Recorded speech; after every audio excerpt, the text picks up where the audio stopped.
In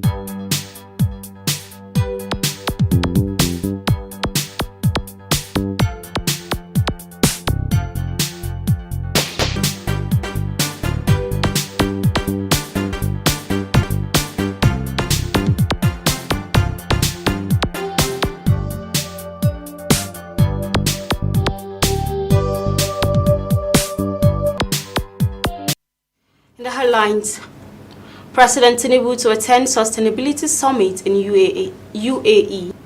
CBN stops extension of export proceed repatriation. On international news, Venezuela president to take presidential oath despite domestic and global outcry. And on sports, Al Masry arrives Uyo for CAF Confederation Cup clash. Hello, and President Bola Tinubu has received the Chinese Minister of Foreign Affairs Wang Yi at the presidential villa in Abuja. The meeting between the two countries focused on the Memorandum of Understanding (MOU) signed at the 2024 summit of the Forum on China-Africa Cooperation held in China. State House correspondent Hassan Umar Farouk has the details of the report. Other areas discussed are economy, politics, and oil and gas sectors.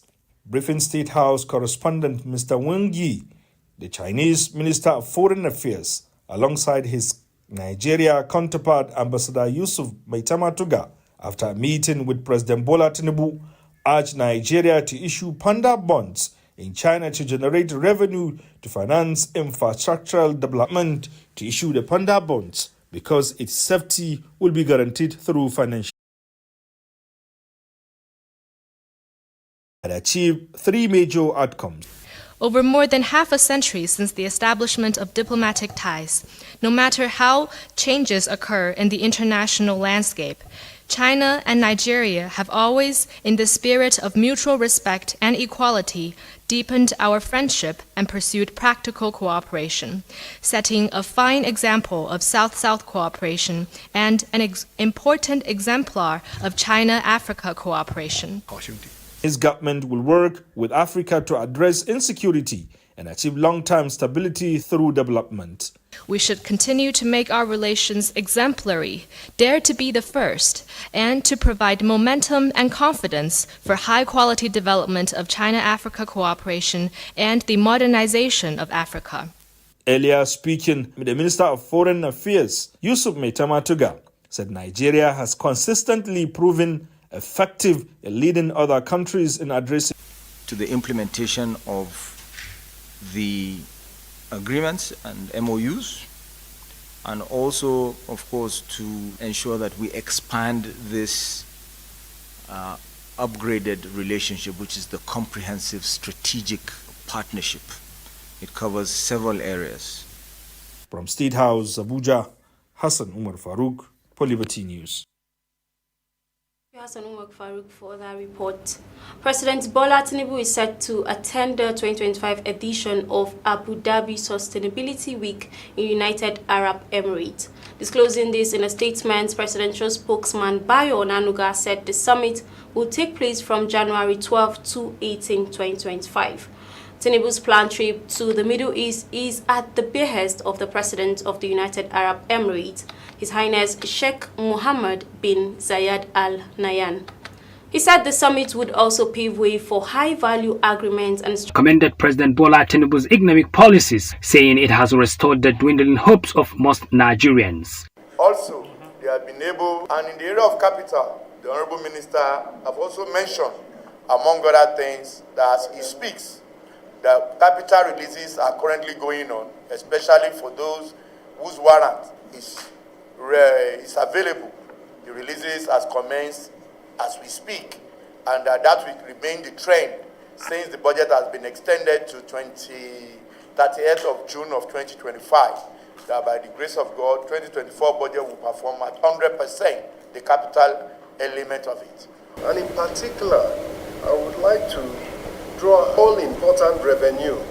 NNPC has committed to over 2 million barrels per day.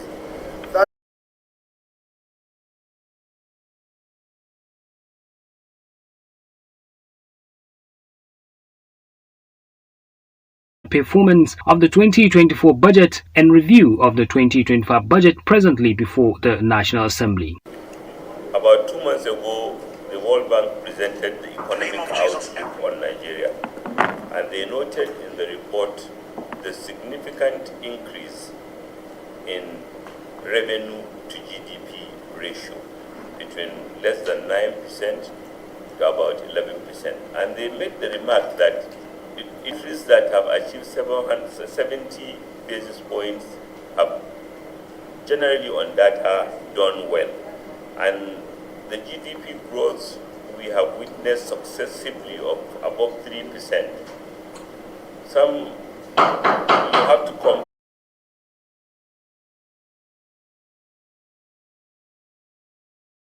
It is therefore the outcome of today's review that will set the tone for planning and resource allocation in the year 2025 budget. Earlier, the committee had frowned at what it described as the abysmal low releases of funds to the ministry, which has led to missed opportunities to address environmental challenges in the country.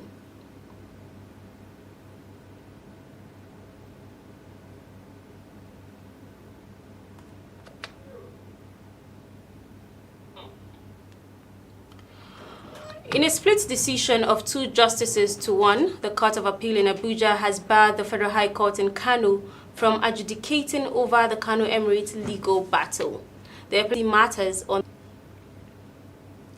and still on security matters, dozens of persons are said to have been killed and several others were declared missing after suspected bandits invaded Baure village in Safana local government area of Katsina State.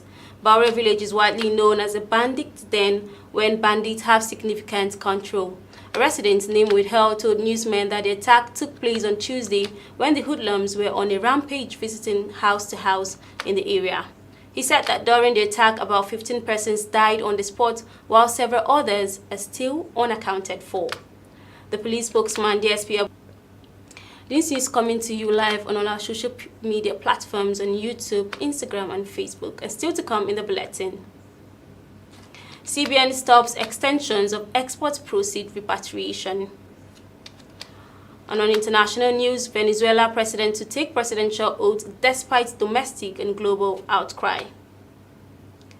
Al-Masri arrives Uyo for CAF Confederation Cup clash. Stand by for these and more. After this break, we'll be right back.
Back from that short break. If you're just joining us, the news is brought to you on Liberty Television. Moving on, the Central Bank of Nigeria has announced the suspension of approvals for the extensions of export proceed repatriation on behalf of exporters. This directive, which was issued through a circular dated January 8, 2025, will take immediate effect. The suspension applies to both of the CBN's Trade and Exchange Department days for the decision. These provisions include Memorandum 10A subsection 23A and Memorandum 10B subsection 20. And to international news, massive wildfires that engulfed whole neighborhood and displaced thousands in ready to hit the streets to help quell disorder. News of the growing toll announced by Los Angeles County Medical Examiner came as sweat of the United States' second largest city lays in ruins. The Kenneth fire exploded to almost 1,000 acres within hours, forcing more people from their homes, with over 118,000 now displaced. Meanwhile, U.S. President Joe Biden Corina Machado, who came out of hiding to lead a demonstration in Caracas on Thursday, was briefly detained after the rally accorded Machado and Edmundo Gonzalez Urrutia, the man who took her place on the ballot and is widely accepted to have beaten Maduro in elections on July 28 as freedom fighters. During his first term in office, Trump had tightened punitive measures against Maduro regime for anti-democratic actions, and the sanctions were partly lifted, then reimposed by his successor, Joe Biden, and may well be hardened in Trump's next term. And to sports stories now, Egyptian side Al Masry have arrived in Uyo for their CAF Confederation Cup Group D encounter against Eyimba. The Al Masry contingent, which consists of players and officials, landed at Victor Atta International Airport, Uyo. The North African side will lock horns with Eyimba at Godswill Akpabio International Stadium, Uyo, on Sunday. Al Masry defeated Eyimba 2-0 on match day 1.